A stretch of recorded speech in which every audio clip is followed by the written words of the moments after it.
আচ্ছা, আপনারা যারা বাড়ি করবেন বলে ভাবছেন বা বাড়ি করছেন, তাদের জন্য একটা ভালো একটা গুরুত্বপূর্ণ ভিডিও নিয়ে চলে এসেছি। সেটা একটা বড় ভিডিওর মাধ্যমে, যেটা ডেসক্রিপশন বক্সের নিচে দিয়ে দিয়েছি। ভিডিওটা কি? ভিডিওটা এই সম্পর্কিত যে আপনি যখন বাড়ি করছেন বা বাড়ি করবেন বলে ভাবছেন, কোন কোন বিষয়গুলো নজর দিলে আপনার বাড়িটা সত্যিকারের একটা সুন্দর, শক্তিশালী, ভালো বাড়ি হবে ৫টা আরও বাড়ির থেকে। তো সেই সব বিষয়ে খুঁটিনাটি আলোচনা করা হয়েছে। পিসিসি, এই মাটি কাটা থেকে শুরু করে পিসিসি থেকে শুরু করে আরসিসি থেকে শুরু করে কোন কী বিষয়ে কীভাবে ঢালতে হবে, রডের জালিটাকে যখন বাঁধবো ফুটিংয়ের জালি, তখন এলটা কতটা দিতে হবে, কতটা প্রোভাইড করতে হবে, কতটা কভার দিতে হবে, তারপর শাটারিংটা কীভাবে লাগাবো, শাটারিংটা দেওয়া কেন প্রয়োজনীয়তা ইত্যাদি বিষয়গুলো আলোচনা করা আছে। রডের কাটেলমেন্ট, যখন আমি কলামের রড কাটছি, তার কাটেলমেন্টটা কোন জায়গায় কাটলে ল্যাপিং জোন, ল্যাপটা ঠিকঠাক জায়গায় পড়বে, সেসব বিষয়ে আলোচনা করা আছে। বিমের রডটার মধ্যে যে ল্যাপিং ব্যাপারটা, সেইটাও আলোচনা করা আছে।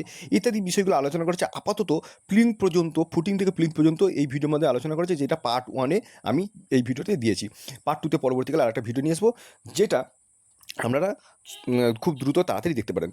তো যাই হোক, ভিডিওটা দেখতে গেলে অবশ্যই লিঙ্কে ক্লিক করুন, এবং ভালো লাগলে অবশ্যই share, comment, like, share, comment করুন, এবং কমেন্ট করে বলুন যে পরবর্তীকালে পার্ট 2 ভিডিওর জন্য আমি আপনাদের জন্য ভিডিওটা নিয়ে আসবো কি না, সেটাও অবশ্যই বলুন।